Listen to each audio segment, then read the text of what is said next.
On the evening of March 1st, 2018, 55-year-old Ted Shaughnessy placed a necklace in a glass display case in his high-end jewelry store in Austin, Texas.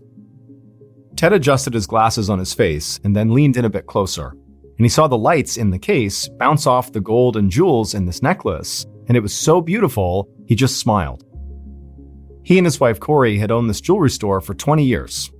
Corey had a keen eye for jewelry, so she worked as the appraiser, choosing which pieces to buy and then sell inside of the store, and also determining how much they were worth. And Ted was a great salesman. Ted took pride in the way he displayed the jewelry in the store. He wanted to draw the customers in, and then once they were there, Ted would approach them like they were lifelong friends. Now, part of the reason he did this was just because it was an effective sales tactic. But also, Ted really did love meeting and talking with people who came in to shop off the street. That's actually one of the reasons he'd worked in retail for most of his adult life. Ted locked the display case and walked around the shop, turning off lights and closing things up for the day. Then he set the security alarm, headed out the door, and locked it behind him. Some nights, Ted would stay at the jewelry store long after it had closed to go over the books or to redo the displays. But tonight, he wanted to get home as quickly as he could. He and his wife had plans to spend the entire night doing one of their favorite things, eating a great home-cooked meal together and just relaxing and watching TV. After leaving the store, Ted climbed into his car and headed home. About 25 minutes later, he pulled into his neighborhood and he looked around at all the huge houses with sprawling front yards and swimming pools out back. He found his house, which was just as big as all the others, and he pulled into the long driveway and came to a stop. He got out of the car, walked inside his house through the front door, and the moment he was inside, he was hit with this wonderful smell of something delicious cooking in the kitchen.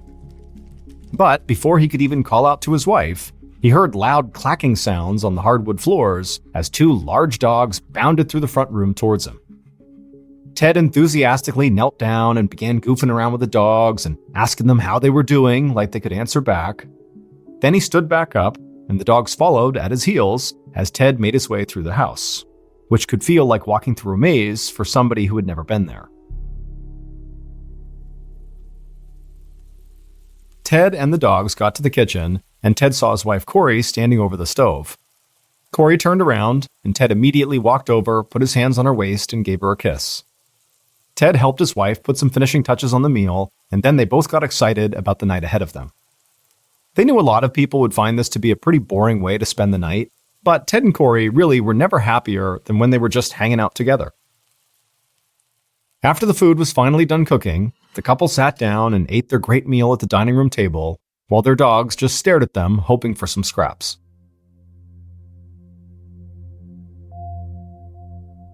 After they were all done eating, Ted cleared the table and took the dishes into the kitchen. One of the dogs, a Rottweiler named Bart, followed him every step of the way.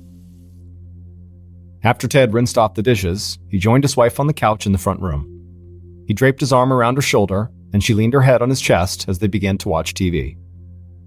They spent the night flipping between channels, really only half paying attention.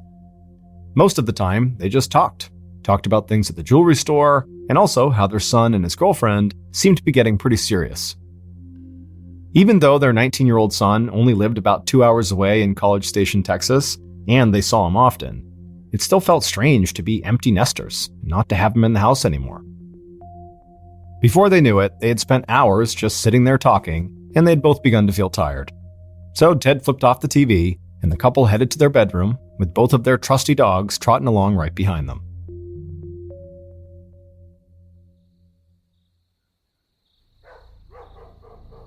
A little before 4:45 a.m. on March 2nd, 2018, so several hours after Ted and Corey had gone to bed, they both suddenly woke up to the sound of their dogs barking in their room.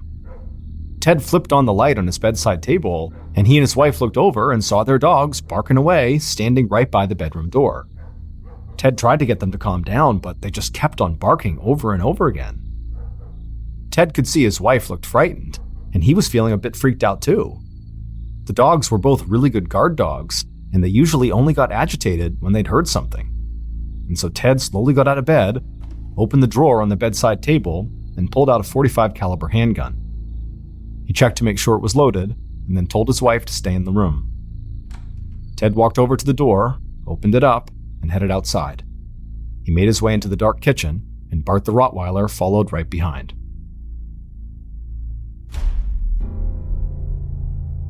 Just a few minutes later, Corey threw open her closet door, jumped inside, and slammed it shut behind her. She crouched down in the corner, trying to make herself as small as possible, and as she sat there panting, out of breath, she clutched her phone in one hand, and in the other hand, she was holding a .357 caliber revolver. She dialed 911 on her phone and pressed it to her ear, and at the same time, she held the gun out in front of her, aimed at the closet door in case anybody approached her. She heard the sound of the emergency operator on the other line, and she said the police needed to get to her house right away. Multiple gunshots had been fired, she didn't know if her husband was even alive at this point, and she said she was sure she would be dead within seconds.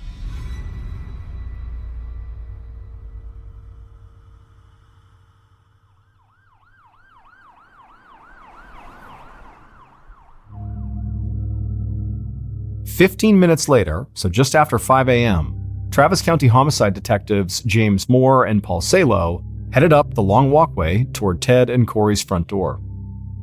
By this point, crime scene tape had already been stretched across the large property, several uniformed police officers stood on the lawn, and 2 officers stood near the front door with Corey, who was there in her nightgown, sobbing.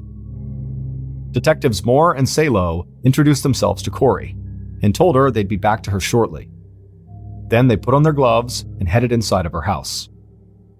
Just standing in the front room, both detectives got a sense of how big this house was, and how many different hallways and paths there were to take.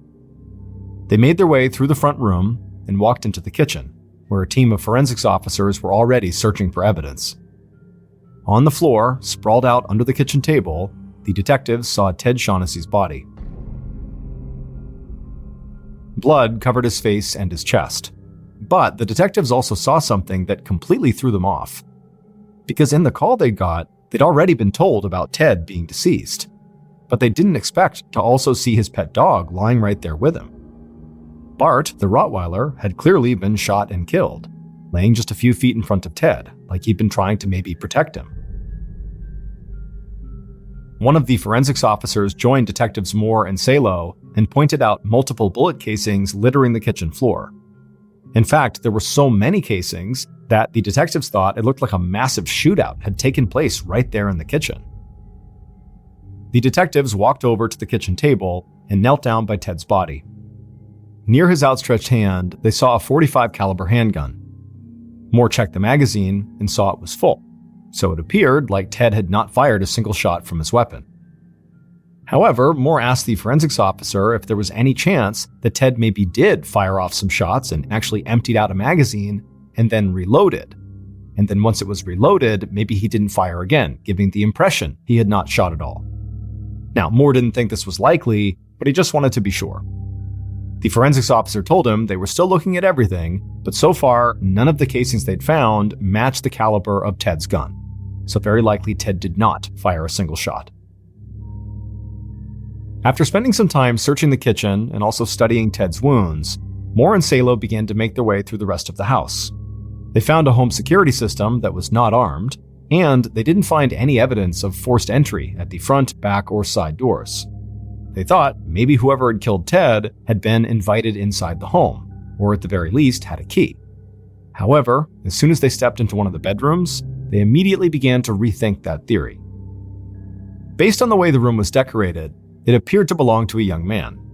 But more importantly, when they looked inside this room, they could see that one of the windows was open, and the window screen had been removed and dropped down onto the ground just outside. Moore and Salo went back to the kitchen and told the forensics officers what they just found. And as members of the forensics team headed to that bedroom, the detectives made their way to the front of the house and walked outside. They saw Ted's wife, Corey, still standing with the 2 officers. They approached her and gently asked if she was up to answering a few questions. Corey wiped some tears away from her face, but then nodded and said she was. And so Detective Salo asked her if she could just walk them through what had happened that morning. Corey said that she and her husband had woken up sometime around 4:45 a.m. when they heard their dogs barking. Ted had grabbed his gun and walked out with one of the dogs, while she had stayed back in the bedroom with the other dog. But then she said she heard gunshots coming from the kitchen, so she grabbed her own gun and ran out of the bedroom. She could hear her husband screaming, but there was also this bright light shining directly at her, making it really hard to see. All she could see were shadows moving around in front of her. But then she saw one of these shadows fire a gun and kill one of their dogs, and so instinctively she raised her own gun and unloaded her weapon, trying to hit the shadow. Detective Salo asked her what kind of weapon she had, and Corey said she had a .357 revolver. Salo and Moore looked at each other, but didn't say anything. Corey had just admitted she fired her weapon inside the house, and they've just found her husband dead from gunshots. So either she was lying and was making this whole thing up about shadows to cover up her part in the crime, or this really happened. Detective Moore asked Corey if one of the bedrooms in the house belonged to a young man. Corey said they must mean her son's room. She said she still had his room, but he was 19 years old now and lived a couple of hours away with his girlfriend. And she'd already asked an officer to call them right after police had arrived, and they were on their way right now. Detective Salo asked Corey if she could give any description of the person she'd fired her gun at, even though it was dark and shadowy. Corey shook her head and said no. She figured it was just a burglar. After all, she and Ted were well known in the area for their jewelry store and for having made a good amount of money, and so they knew they were a target for robbery. After this, Salo and Moore stepped away from Corey and headed back inside the house. And already they were starting to question some of Corey's answers. Like most spouses in murder cases, Corey was immediately considered a suspect, and the fact that her weapon had been fired in the house only made her a stronger one. On top of that, when she called 911, she said she was hiding in the closet, and she was sure whoever was inside her house was coming for her. But when the police had arrived and done a sweep of the house, nobody was there. Finally, Corey had just claimed that she thought this was all a robbery gone bad. However, the detectives had walked through the house and seen stacks of cash, high-end jewelry, and expensive electronics just laying out, untouched. And Corey and Ted's safe did not look like anyone had even tried to break into it, so why would a robber leave without taking a single thing of value? Still, the son's bedroom window had been opened, and so if Corey had done that to try to stage things to make it look like a break-in and robbery, she didn't do anything else to the house to back that up. The detectives talked this over as they went back to the son's bedroom, and when they walked in, one of the forensics officers had a smile on his face, and he said they had just pulled a really clear fingerprint off the outside of the window, so they hoped that would lead them right to the person who had climbed in. And as Moore and Salo stood there, something began to hit them. If somebody did really break into the house through this window, climb into this bedroom, and then make their way all the way to the kitchen, they would almost have to have some previous knowledge of the layout of this place. Because even with all the lights on, this was not an easy house to navigate. It was massive and basically like a big labyrinth. So now, the detectives felt almost convinced that even if Ted's wife was not involved, somebody who Ted knew and who had very likely been to this particular house many times must have been his killer.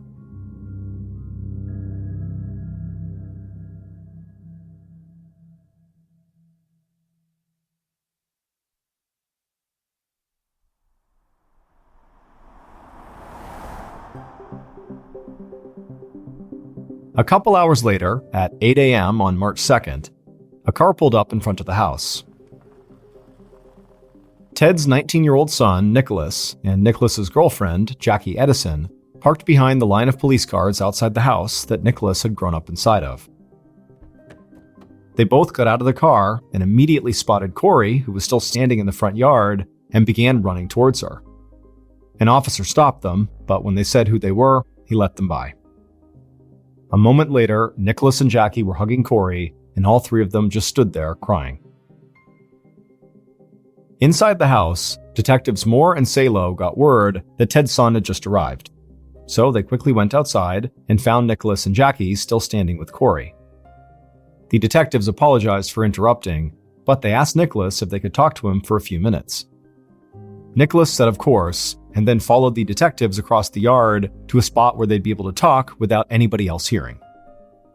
Moore started off by asking Nicholas where he'd been around 4:45 a.m. that morning, the time the 911 call had come in, and Nicholas said that he and his girlfriend were asleep at their place in College Station.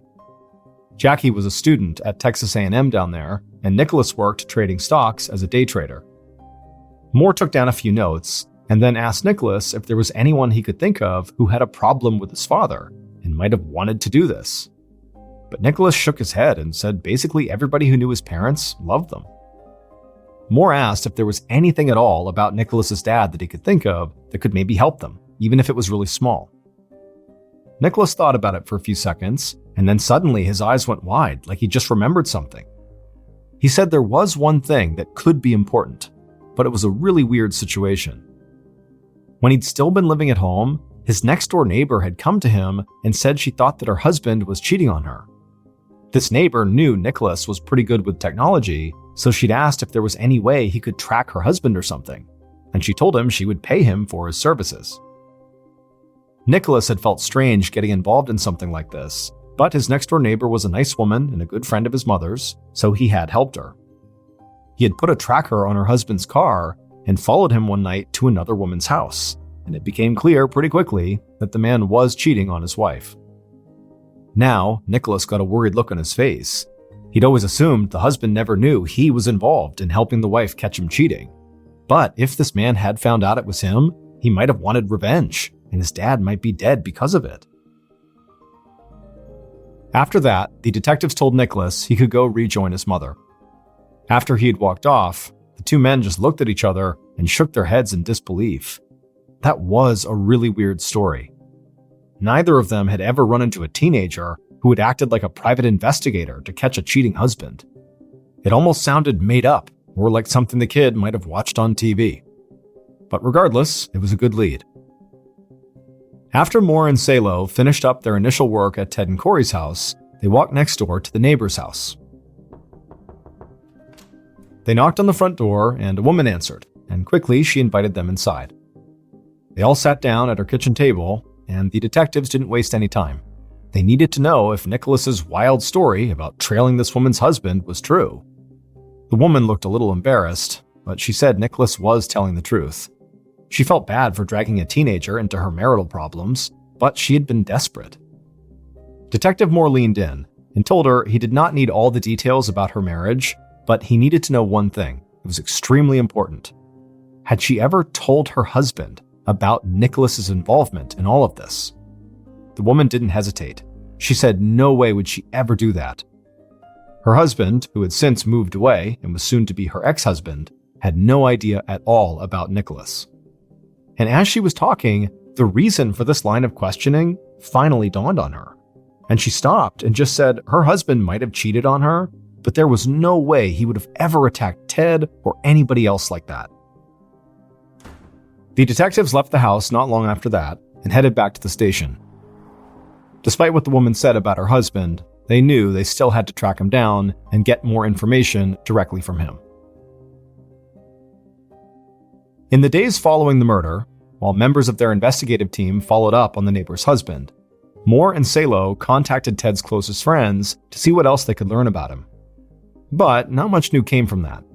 Everybody seemed to like Ted, and nobody could understand who would do this unless it was a robbery. Now, while the detectives still were not convinced Ted's death was the result of a robbery gone wrong, they did start to look more into the jewelry store to see if maybe somebody had been staking the place out and following Ted home.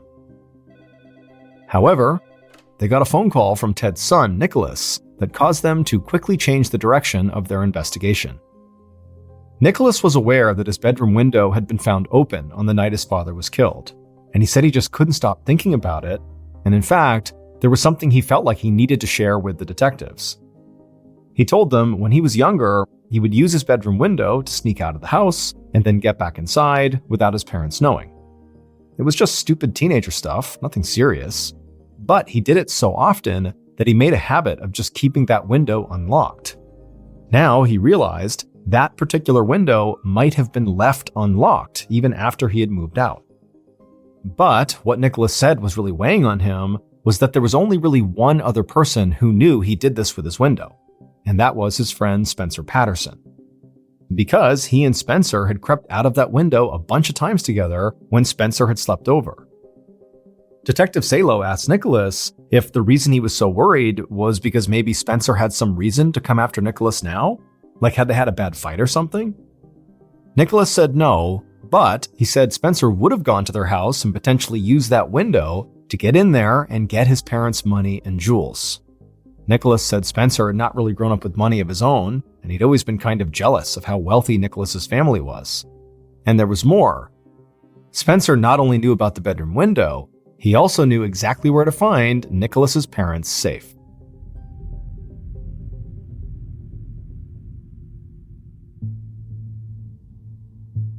About a week after the murder, Detectives Salo and Moore sat together in an office, going over the notes they'd already put together. And even though their investigation was still relatively new, they felt like they had some promising leads. They still thought there was a strong chance that Corey had simply shot her husband, because in addition to what they'd learned at the house, they'd now discovered that Corey was the beneficiary of Ted's $1 million life insurance policy. She also stood to gain sole ownership of the jewelry store and the house, which were both worth a ton of money too. The detectives believed they'd have a clear idea about Corey's potential involvement in the murder when they got the results of the ballistics tests that would show if Corey's gun had fired the bullets that killed Ted. But the detectives had also started to consider that maybe Corey had been right. Maybe this was a robbery gone bad. And if that was the case, Nicholas's friend, Spencer, had to be high on their suspect list. Even if this robbery had not actually been successful, Spencer did know that Ted and Corey were wealthy, he knew how to sneak in through Nicholas's window, he knew his way around the maze-like house, and he knew where the safe was. Detective Moore picked up the phone, put it on speaker, and called the number he had for Spencer. Spencer picked up, and Moore quickly introduced himself and then immediately launched into a series of questions. The detectives learned that Spencer had gone over to Ted and Corey's house for dinner about a month ago when Nicholas had been visiting. And they said that they had treated him like he was one of the family, just like they'd done since he was a kid. Moore asked Spencer how he and Nicholas used to sneak out of the house when they were younger. And Spencer talked about using the bedroom window, just like Nicholas had said. While the detectives talked to Spencer, they kept getting the feeling like he was holding something back. The kid was being very cooperative and answering their questions, but there just seemed like there was always this hesitation, or like he was about to say something and then chose not to. By the end of the call, Moore and Salo still did not feel satisfied, so they scheduled an in-person meeting with Spencer. And in the meantime, they decided to keep a close eye on their other major suspect. About a week later, in late March, Nicholas and Jackie were sitting on the couch in the front room of Ted and Corey's house, looking at Corey as she stared out the window onto the street. Nicholas didn't want his mom to be alone, so he told her that he and Jackie would stay at the house as long as they needed to. That had cheered Corey up, but it was clear she was still struggling. And today, Nicholas and Jackie were extra worried about her, because she kept standing there just staring out the window. They had no idea why. But suddenly, Corey turned around and told them to come over and take a look for themselves. And so Nicholas and Jackie walked over to the window, and Corey pointed to a plain-looking sedan on the street. She told them she thought it was a cop and that he was watching her.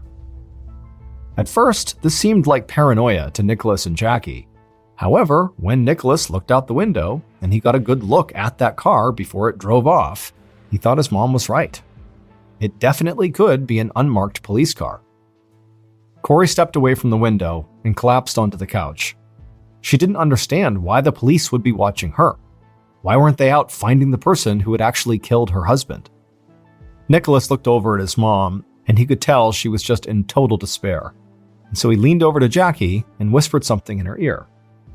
Jackie was surprised by what she just heard, but she quickly smiled and nodded her head. And so Nicholas took Jackie's hand, and together they walked over to the couch where Corey was. And then Nicholas took a breath and said that he and Jackie had something very important he wanted to tell her. They were not just boyfriend and girlfriend anymore, they had actually gotten married. Corey instantly sat up and just stared at them for a second, shocked. Nicholas quickly said that they had planned to tell her and Dad when they came to visit next, and they still wanted to have a big ceremony, but they had just decided they wanted to spend the rest of their lives together, and so they had just gotten it done and gotten married. After a tense couple of seconds, Corey broke down in tears, but these were tears of joy. She got off the couch, smiled, and hugged Jackie, and told her how happy she was to welcome her to the family. Then Corey said Jackie should go pick an engagement ring from their jewelry shop, and then they should have a big engagement party. Even if they were already married, she didn't want her to miss out on anything. And who knows, maybe this was a way for them to start to heal a bit and move forward as a family.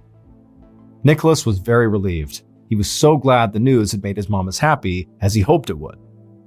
But as excited as she seemed, and as much as they all wanted something to celebrate during this terrible time, Nicholas just couldn't shake the image of that unmarked police car staking out his mother's house.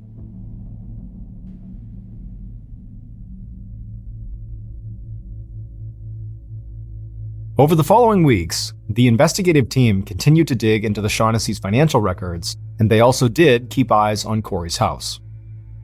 While that was going on, Detectives Moore and Salo met in person with Nicholas's friend Spencer. And somehow, being face-to-face with him made them feel even more like he was hiding something. And it was strange, because on the surface, Spencer seemed cooperative and like he wanted to help. But there was just something about the way this kid spoke that convinced Moore and Salo that they couldn't fully trust him. So, after meeting with Spencer at the station, the detectives secured warrants to search Spencer's house and his car. Now, the search of the house didn't turn up anything out of the ordinary. However, when they went through Spencer's car, they found a .380 caliber gun.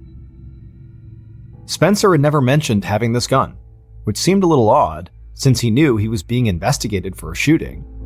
The detectives thought if he had wanted to clear himself, he wouldn't try to hide the fact that he owned a gun. And within days, this new piece of evidence looked a lot more damning, because when ballistics reports came back, they showed that some of the bullets fired at the crime scene came from a .357, which matched Corey's gun, and some of the others came from a .380, just like Spencer's. About a month after Ted's murder, Detectives Moore and Salo believed they had Ted's killer in their sights. They collected more financial records and cell phone data to try to tie up any loose ends, and then they brought Spencer into the station for one last interview. Spencer sat down at a small table across from Salo and Moore in a brightly lit, cramped room. He'd always seemed a bit nervous to the detectives, but today, he looked like he was carrying the weight of the world on his shoulders. But despite that, Moore and Salo didn't go on the attack. Spencer was young, and he was nervous and scared. So, Moore tried to put him at ease. He told him they thought they knew what happened on the morning Ted died. They just needed Spencer to help them fill in the blanks.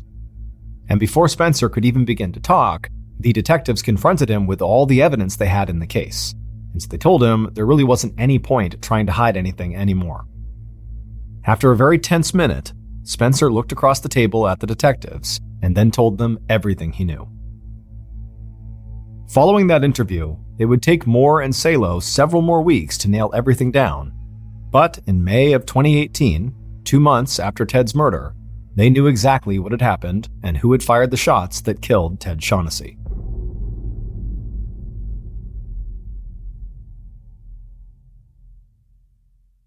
Based on Spencer's interview, cell phone data, and evidence collected throughout the investigation, here is what police believe happened to Ted in the early morning hours of March 2nd, 2018.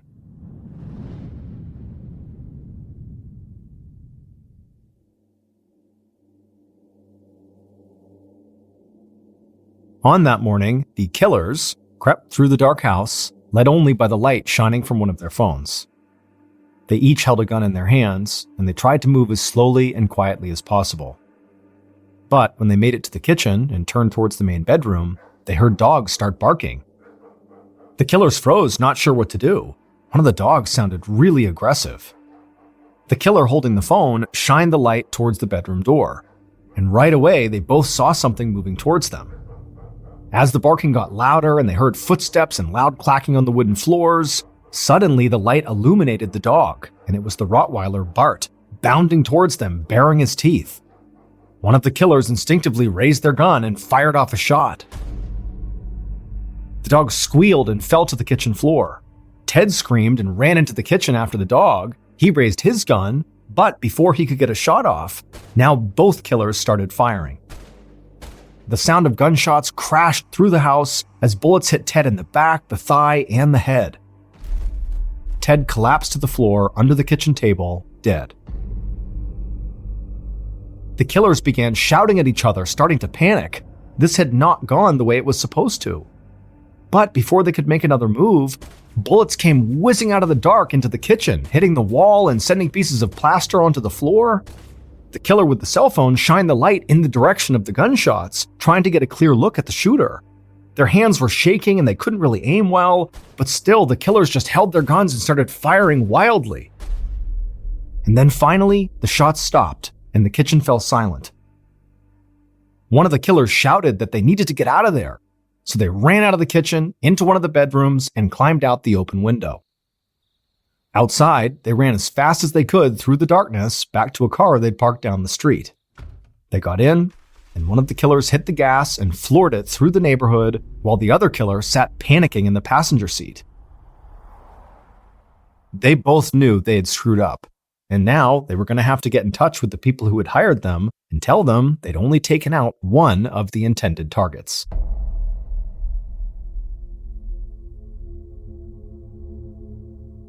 The killers were two men who had no connection to Ted. However, the two people who hired these men were Ted's own son, Nicholas, and the woman Nicholas had secretly married, Jackie Edison.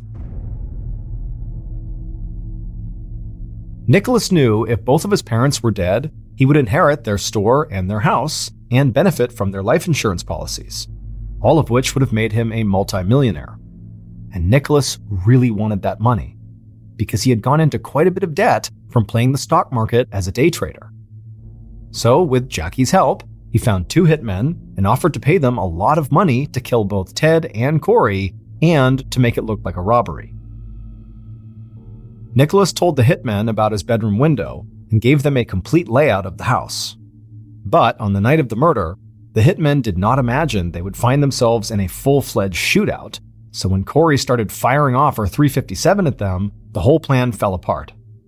And so when Corey rushed back to her closet to call 911, instead of the hitmen going after her and killing her, they just ran out of the house and didn't even attempt to make it look like a robbery. And then a few hours later, when Nicholas and Jackie arrived at the house, they knew their plan had not worked. So they tried to play the perfect son and daughter-in-law. Nicholas also sent the cops after the neighbor's husband and his close friend Spencer. The neighbor's husband was cleared as a suspect very quickly, but Spencer remained high on the suspect list, just like Corey was, for a significant amount of time. However, when ballistics tests came back, they confirmed that none of the bullets fired from Corey's gun had actually struck Ted, and that the gun that was found in Spencer's car had not been used in the murder. And that fingerprint that had been found on the bedroom window did not match Spencer's. In fact, it just turned out to be an old print from when the window had been manufactured. So the detectives no longer believed Spencer committed the murder, and the more they talked to Spencer, the more they realized he wasn't hiding something to protect himself. He was hiding something to protect his best friend, Nicholas. But in his final meeting with police, Spencer would admit that Nicholas had talked to him on several occasions about wanting to murder his parents and hiring hitmen to do it. And after this, when police dug deeper into Nicholas's phone records, they found a couple of things that sealed the case. Nicholas, being the family member who was the most tech-savvy, set up an app on his phone that enabled him to control the alarm system on his parents' house. And the second discovery, and the far more damning one, was a series of text messages between Nicholas and Jackie in which the two of them were clearly arranging a murder for hire. Nicholas and both shooters were sentenced to 35 years in prison. Jackie cut a plea deal and received 10 years of probation, but with one very specific caveat. She had to spend 2 nights in jail every year on the anniversary of Ted's murder.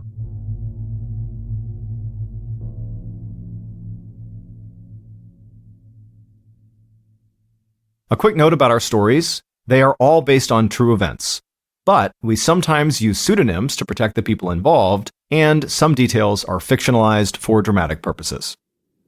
On a cold fall morning in 1999, 51-year-old Martin Henry walked across the linoleum flooring at the Glister Mary Lee popcorn plant in Jasper, Missouri.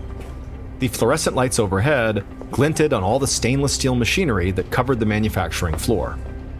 workers bustled around their stations, already hard at work despite the early hour. A young man followed behind Martin as he walked the plant floor. He was a new hire, and he was taking notes as Martin pointed at different machines and explained how they worked. He gestured at the dozens of employees working all around the room and jokingly told the new guy that he should try to meet everybody. The new guy just started laughing. That's because the new guy knew everybody here already. Jasper was a town of just 1,000 people, and the popcorn factory employed about 15% of them. Martin had instantly recognized the new guy from around town the moment he had showed up that day. Martin led the new hire over to the workstation that he knew best, the mixer room where he had worked for most of the past 2 years. Martin manned the machine that coated each popcorn kernel with buttery flavoring. He liked to think of himself as the guy who made the popcorn taste just like it did at the movies. Martin took a keyring out of his pocket and turned on the mixing machines. A moment later, a puff of yellow mist leaked out of the top of the largest mixer, and right away this wonderful buttery scent filled the air. Martin peeled off his rubber gloves and grabbed a new pair. Then he showed the new guy how to work all the different buttons and toggles in the mixing room and what the different level readings meant. Then he pressed a few buttons, and the machine hummed into action. Martin stepped aside and told his new trainee to give the mixers a try. So the young man turned on the spigot on one of the 2 smaller mixing tanks, letting butter flavoring pour out into a plastic 5-gallon bucket. As Martin stood there with his hands on his hips, he felt proud of his work. But he also felt distracted because his arms felt so dry and itchy. They had been that way all week, something he blamed on the changing weather. He was glad that his thick rubber gloves and long-sleeved white coat prevented him from scratching. Otherwise, he feared he might scratch himself bloody. But after only a few minutes of standing there, Martin just couldn't stand the itching any longer. So he excused himself from the new hire and then hustled over to the locker room where he could scratch himself to his heart's content and douse himself in more lotion. A few months later, Martin's wife, Linda Henry, rolled out of bed and began walking over to the bathroom she shared with her husband. As she did, she heard her husband moving, and she turned and saw him roll over in bed and reach for the phone on the nightstand. To protect his skin, Martin's hands were actually wrapped in plastic bags, which crinkled as he punched in the phone number he was trying to press. He was calling into work, letting them know he needed a sick day to deal with his ongoing skin problem. She heard him say that the pain was unbearable, which to her seemed like an understatement. Linda walked into the bathroom and opened up the medicine cabinet and grabbed a half-empty jar of Vaseline. For the past few weeks, her husband's hands had been so chapped and flaky that Linda had been coating them in Vaseline and then wrapping them in those plastic bags while he slept, both to prevent scratching and to keep his skin from falling off onto their sheets.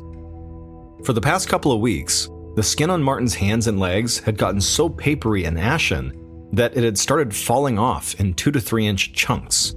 Now, historically, Martin did typically get dry hands in the winter, but it had never gotten this bad before. Linda couldn't imagine what might be causing this severe skin condition, but she was very worried about her husband. He seemed to always be in pain. At first, she blamed his job at the factory. Constant hand washing and changing rubber gloves and cleaning the machines with harsh chemicals couldn't be doing him any favors. But Martin assured her that none of his symptoms got worse while he was at work, and they didn't improve while he was home. Besides, none of the other employees had developed skin conditions. Now, Martin's reasoning made enough sense, but now, as Linda helped Martin remove the bags from his Vaseline-covered hands, it was clear, at least to her, that something was terribly wrong here, and almost certainly it had to do with his job. I mean, what else could it be? And so after saying as much to her husband, Martin finally relented and said that he would file for workers' compensation insurance, claiming he had developed the skin disease from work. 2 months later, Linda was just about to start making dinner when she heard the mail fall through the slot in their front door. Her eyes widened when she saw it was an envelope from the factory's insurance company. She hoped it was good news about her husband's workers' compensation.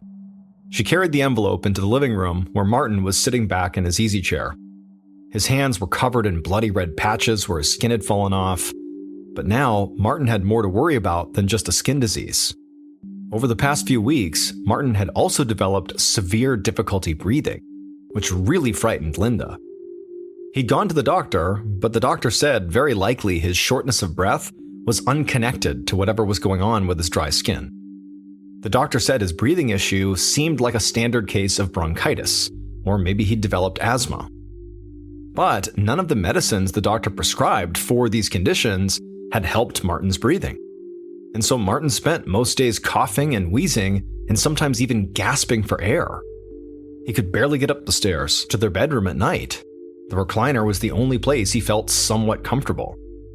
When Linda entered the room, she could see her husband was asleep in the chair. She could hear his soft wheezing. But she felt like this envelope was worth waking him up for. They really needed some good news, and this could be it. So she walked over and tapped gently on her husband's shoulder, and he opened his eyes and immediately just began hacking and coughing, as always. Linda handed him the letter, and when he saw what it was, his eyes went wide. He was eager to see what it would say. By this point, because of Martin's medical issues, he basically didn't leave the house anymore. And he hadn't gone back to work ever since that day he called in sick 2 months earlier. And he and his wife were just at a loss. They couldn't understand how Martin, a seemingly healthy 51-year-old man, could become this sick so quickly. And out of the two of them, Linda was also very convinced that whatever was going on with him really did have to do with his job. It had to be the cause. Also, by now, rumors were starting to spread that other workers at the factory had also become ill. Although they didn't seem as bad off as Martin, their symptoms were similar: wheezing cough, trouble breathing, and this horrible skin rash. And so as Linda watched her now very frail husband open up this envelope, causing bits of his skin to flake off and fall to the carpet, she hoped the other men from the factory would also apply for workers' compensation too, because clearly something was terribly wrong at that factory. Linda watched Martin take the sheet of paper out of the envelope and read it over. Then Martin cursed and told her bitterly that his workers' compensation claim had been denied. The company's doctor had evaluated Martin before his breathing problems started, and so the only thing he had been evaluated for was his skin condition. And there wasn't enough evidence to prove his dry, flaking skin was caused by conditions at the factory.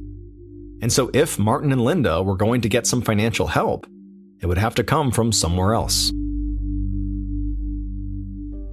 A few weeks later, in April of 2000, Dr. Thomas Carter reviewed some paperwork at his desk in Kansas City, Missouri. Dr. Carter was an occupational health physician, and he'd been alerted to the strange medical cases coming out of the popcorn plant in Joplin. Over the past few weeks, Dr. Carter had interviewed Martin, along with 7 other popcorn factory workers, all of them struggling to breathe and suffering rashes all over their bodies. He now had medical records for all 8 workers, and the details had shocked him. All 8 had been given different diagnoses, like asthma, bronchitis, and emphysema, but their symptoms were almost identical. All 8 men were struggling to get air into their lungs, and medication had been ineffective in treating their symptoms. One of the workers was 44 years old, but his lung capacity had been reduced to that of a small child. Given all the evidence, Dr. Carter had drawn a chilling conclusion. In his opinion, Martin and the 7 other workers had a rare but often fatal lung disease called bronchiolitis obliterans, which literally meant the obliteration of the lungs' airways. Most people with this condition die within 5 years as their airways become increasingly inflamed and then scarred, making breathing extremely difficult. It can also cause the painful skin condition Martin was experiencing, although many doctors don't make the connection. And so while Martin and his co-workers were grateful to now have this information about what was happening to their bodies, at the same time, they were devastated. This condition they had was irreversible, and unless they got a lung transplant, they would die. In all of Dr. Carter's 25-year career, he'd only ever seen this disease 3 times. And now, there were 8 cases in a single town of only 1,000 people, and all 8 of those people worked at the same factory. Those were epidemic-level numbers. And so Dr. Carter picked up the phone and called the Missouri Department of Health and Human Services. 6 months later, in November of 2000, Dr. Rebecca Roberts stood on the factory floor at the popcorn plant, watching several factory workers breathe into small plastic devices called spirometers. Dr. Roberts had flown into Jasper the night before from Washington, D.C. She worked at the National Institute for Occupational Safety and Health, and this popcorn facility had been on her radar for a while now. Over the summer, Dr. Roberts and her team had learned about the 8 factory workers who had developed the terrible respiratory disease called bronchiolitis obliterans. She also knew that investigators from another agency, the Occupational Safety and Health Administration, or OSHA, had inspected the popcorn facility. But the OSHA investigators didn't find any health or safety violations. But despite their findings, Dr. Roberts just couldn't get around the idea that there had to be some connection to this factory. I mean, the idea that 8 workers all at the same plant all developed the same rare lung disease, it couldn't be coincidence. So that August and September, she had personally conducted 2 walkthrough investigations of the popcorn plant. Now, during those visits, Dr. Roberts had not spotted any obvious red flags. But she still was not convinced that this factory was safe. So she had decided to return to the factory one more time, and this time she brought a medical team to do a more detailed survey. Today, her team was interviewing workers at the factory and using these spirometers to measure their breathing. While Dr. Roberts' team talked to workers on the main factory floor, she turned her attention to the mixing room, where Martin once worked. There was only one man in the mixing room, moving buckets of butter flavoring from one vat to another. When Dr. Roberts introduced herself, he shook her hand and said that his name was Simon. Then he began to cough into the crook of his elbow, and as he did, he kind of shook his head, cursing under his breath. Dr. Roberts asked him if he was coming down with something. Simon told her he'd had a cough for a while now. He laughed and said it actually helped him fit in, because pretty much everybody who worked in the mixing and packaging rooms had asthma or bronchitis or something like that, and so everybody was coughing all the time. After this short conversation, Dr. Roberts climbed up a nearby metal staircase to the mezzanine, which looked out over the mixing room. There were a few men working there, and she quickly waved them over.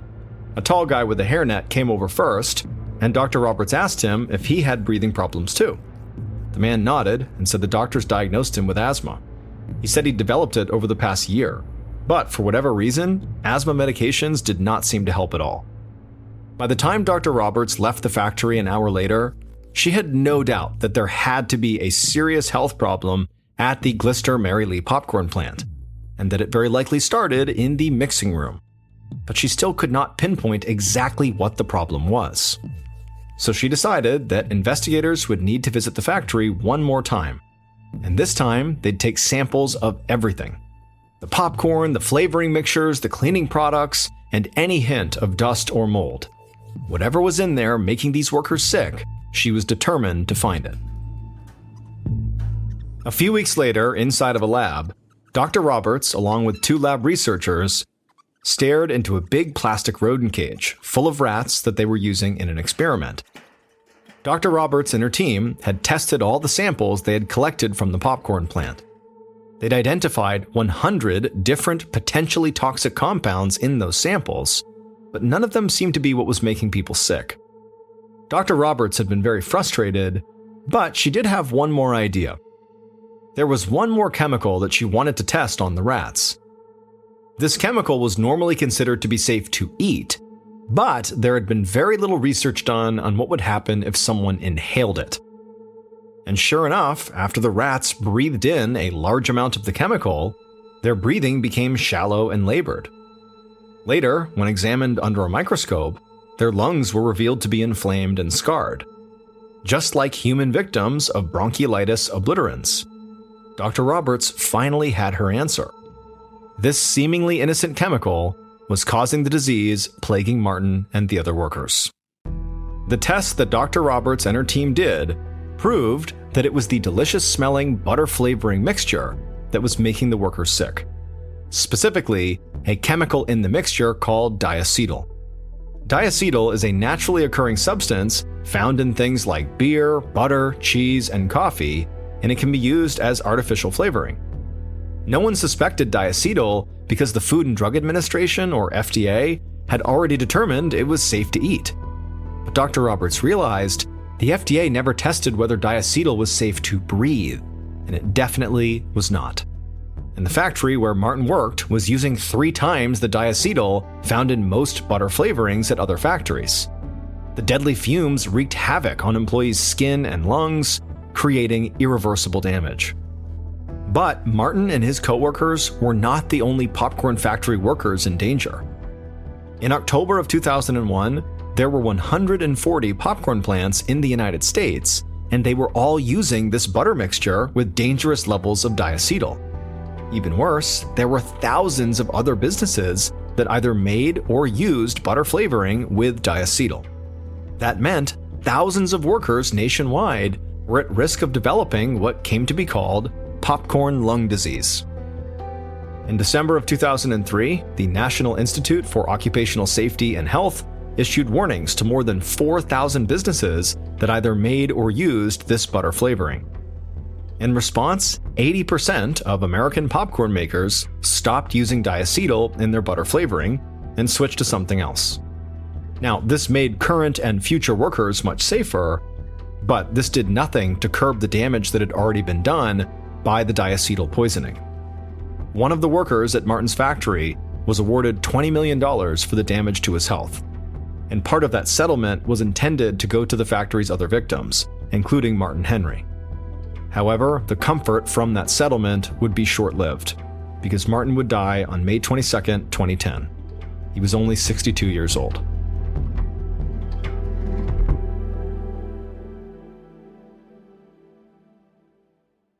And now, here's our second story, called Headache from Hell. In the late winter of 2023, 52-year-old Jacob Malloy stretched out in bed. He'd woken up late and was enjoying a lazy Sunday, petting his cat Gizmo, who was splayed out next to him on the bed. Finally, Jacob's stomach started to grumble, so he rolled out of bed and pulled back his curtains. A bright beam of sunshine filled his bedroom with light. He cracked open his window just enough to feel a cool but pleasant breeze sweep through his room. Jacob lived in Orlando, Florida, so even though it was February, it was a mild 60 degrees outside. Jacob heard the coffee maker percolating downstairs, and he knew that it was time to go join his wife Jessica for breakfast. So he went down to the kitchen and quickly invited Jessica to sit at the table while he made them both food. 30 minutes later, Jacob had bacon frying in a cast iron skillet on the stove while he poured pancake batter onto a searing hot griddle. After a minute, he flipped the pancakes, then he turned back to the stove to take the bacon out of the skillet. He timed it just right. The bacon was still soft and flopped gently onto his plate. He hated when bacon got too crispy. It tasted too dry.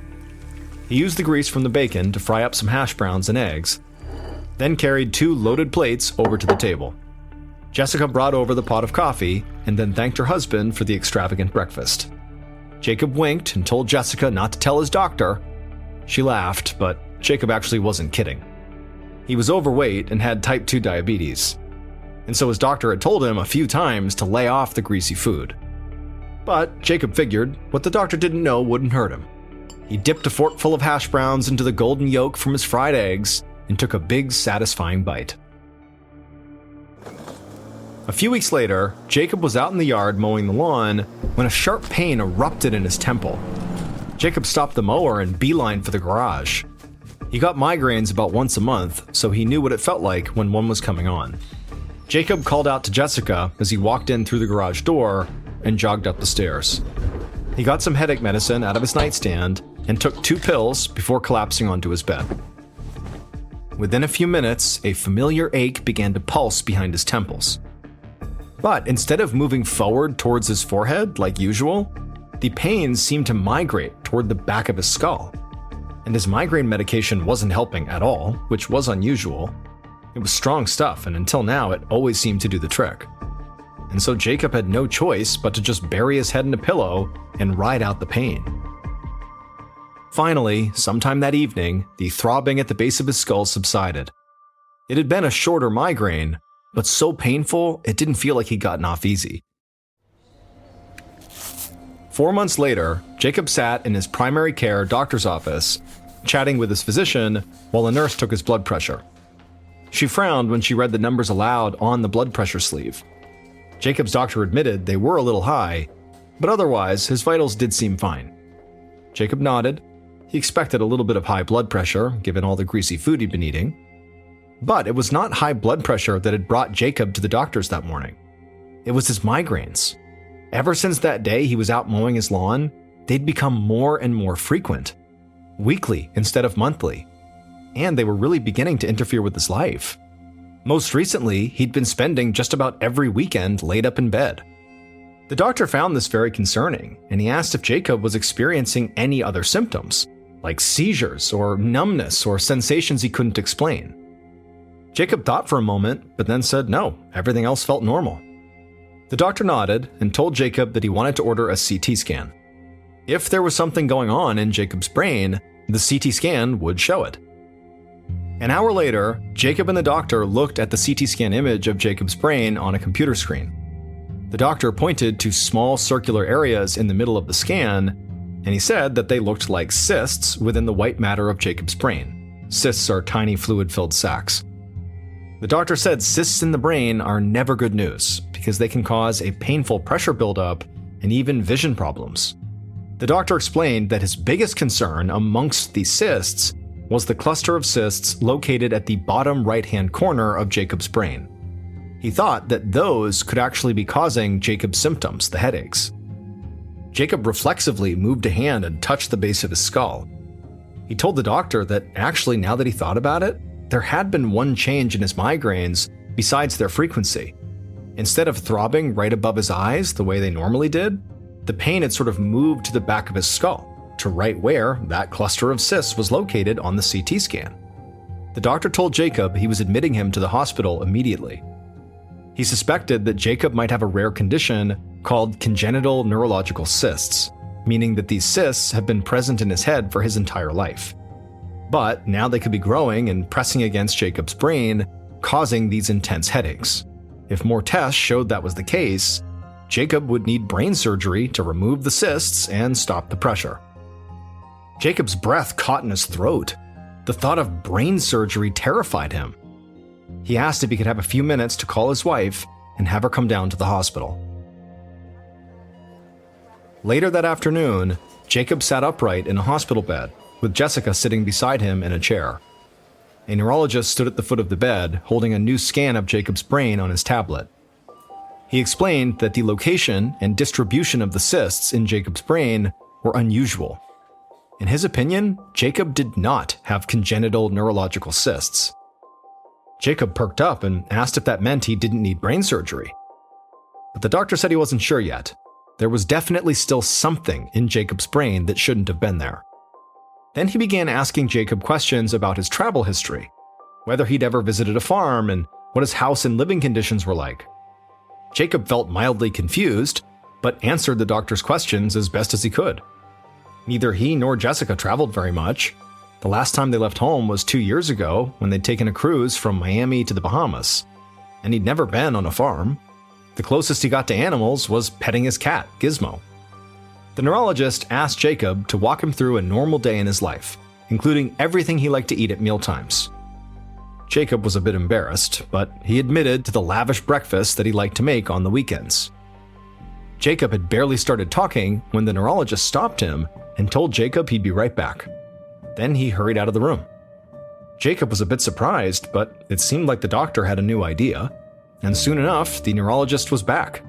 He informed Jacob that he was ordering a full workup to test for infectious diseases. Jacob nodded, feeling as curious as he was frightened. But the next day, the neurologist gave Jacob a diagnosis that he couldn't have imagined in his wildest dreams. The neurologist confirmed that Jacob did not have brain cysts, and Jacob felt instantly relieved by that. But the neurologist told Jacob to brace himself for the rest of the diagnosis. His migraines were being caused by foreign organisms that had somehow gotten into his brain. The round things that the doctor saw in his brain scan were living creatures, tapeworms to be precise.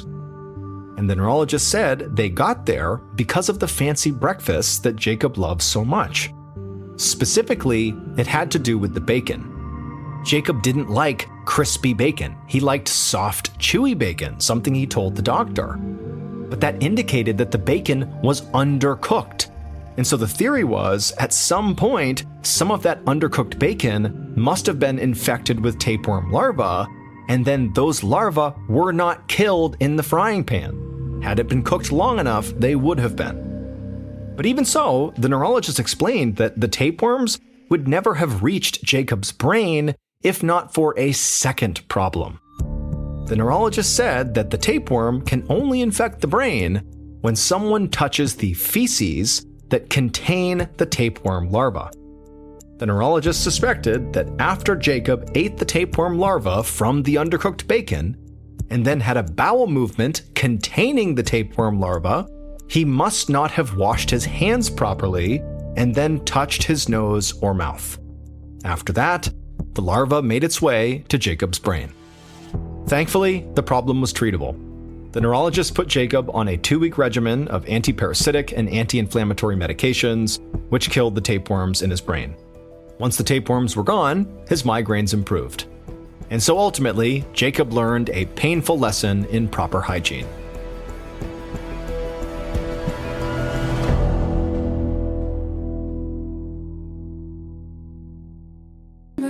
At the top of a tree sat, baby, you and me, happy as can be. I looked down at you, you were a tiny baby, oh. And then I woke up and decided I'ma lay around, rest today. Just like a little baby, I look like a baby. She said, man, you crazy, none of this amaze you. I said, not lately, got that rug this week. I'm just trying to sleep, all I want is peace, babe, yeah. I'd do anything, anything for, anything for. I do. From Ballin Studios and Wondery, this is MrBallen's Medical Mysteries, hosted by me, Mr. Ballin. A quick note about our stories. They are all inspired by true events, but we do sometimes use pseudonyms to protect the people involved, and also some details are fictionalized for dramatic purposes. And a reminder, the content in this episode is not intended to be a substitute for professional medical advice, diagnosis, or treatment. This episode was written by Aaron Lan.